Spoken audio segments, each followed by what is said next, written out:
থেকে পাড়া মহল্লা, চোখ ধাঁধানো আলোকসজ্জায় সাজানো হয়েছে পুরো শহর।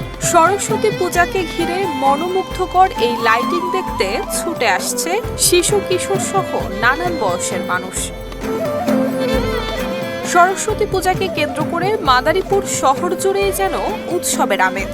শিক্ষা প্রতিষ্ঠানের বাইরে শুধুমাত্র মাদারীপুর পৌরসভাতেই ৬৫টি পূজা মণ্ডপে পালিত হবে এই উৎসব। তবে প্রতি বছর অনুষ্ঠানের শেষ দিন শোভাযাত্রা হলেও নিরাপত্তার স্বার্থে এবার তা বন্ধ রাখা হয়েছে। আমাদের এই পুলিশি নিরাপত্তার অংশ হিসেবে আমরা মোবাইল পেট্রোল রেখেছি।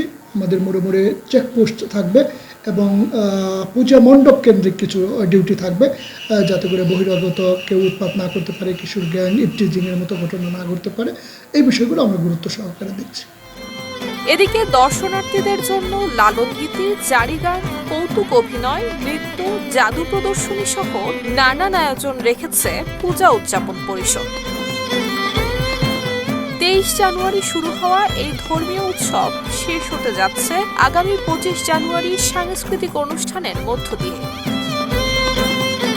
এই উৎসবকে শান্তিপূর্ণ করতে সব ধরনের নিরাপত্তা দেওয়া হবে বলে জানিয়েছে পুলিশ।